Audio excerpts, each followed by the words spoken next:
अभंग जगद्गुरु तुकोबरायांचा आहे, लक्षात ठेवा. अभंगातील प्रतिपाद्य विषय असा आहे की जो समपावलाने उभा आहे, ज्याने पिवळा पितांबर धारण केलेला आहे, त्याचे मकर कुंडल त्याच्या कानात असे तळपतात, गळ्यामध्ये तुळशीचा हार आहे आणि कमरेवर ज्यानं हात ठेवलेले आहे, समपावलाने जो उभा आहे, समसमानतेने जगाकडे पाहतो, तो पंढरीश परमात्मा समोर उभा आहे. जगद्गुरु श्री संत तुकोबराय त्याच्या पुढे करुणा भागतात, विनंती करतायत की मागणी मागतायत की देवा, माझं हे जे भटकणारं चित्त आहे ते तुझ्या पायाजवळ राहील असं काहीतरी तू कर आणि माझ्या हाताला धरून भवनाम संसार सागरामधून तू मला पहिलं तीराला ने.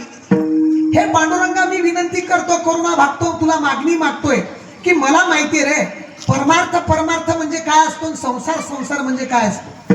की जगद्गुरु तुकोबराय म्हटले, मला माहिती आहे खऱ्या अर्थाने तो माणूस परमार्थिक आहे, खऱ्या अर्थाने परमार्थ त्याचा सिद्ध झाला की परमार्थ हा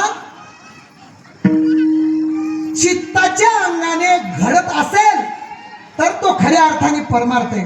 शरीराच्या अंगाने घडणारा तो परमार्थ नाही. आणि मला माहिती आहे की परमार्थ जर ज्याला करायचा आहे त्याच्या ठिकाणी चित्त व्यवस्थित पाहिजे.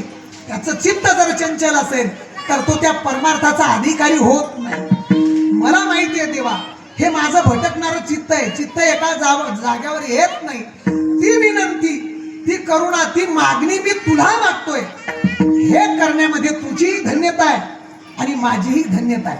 देवा, माझं जे भटकणारं चित्त आहे तुझ्या पायाजवळ राहील असं काहीतरी तू कर. ही जबाबदारी मी तुझ्याकडे सोपवतो आणि हे करण्यामध्ये तू चतुर आहे. चतुराचा शिरोमणी, गुण लावण्याची तू खान आहे.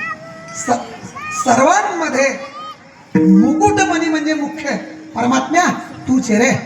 तिमिरादी दोषाचा नाश करू, सर्व आशेचे बंधन तोडून माझ्या हृदयामध्ये प्रगट हो. पण पहा ना, तुम्ही तुकोबराय काय म्हटले, देवा ही जबाबदारी मी तुमच्याकडे वाहिली, ही मागणी मी तुम्हाला मागतोय की माझं चित्त तुझ्या पायाजवळ जेणेकरून येईल असं काहीतरी कर. का म्हणतोय मी मेहनतपणे, मला कळत नव्हतं. संसार फलकट आहे, नित्य आहे, क्षणविनाशी क्षण स्वरूपाचा आहे, टिकाऊ स्वरूपाचा नाही, अशाश्वत प्रकारचा हा संसार आहे. पण मेहनतपणे मी त्या संसारामध्ये गुंतलो. तू जर माझ्यावर कृपा दृष्टी जर टाकली, तू जर माझ्याकडे त्या कृपेनं जर पाहिलं आणि मला जर तुझ्या पायाजवळ वास्तव्य दिलं, तुझ्या पायाजवळ जर मला ठिकाण दिलं, तर देवा यामध्ये माझीही धन्यता आहे आणि तुझीही धन्यता आहे. ही मागणी मी तुझ्या समोर मागतो विठ्ठल.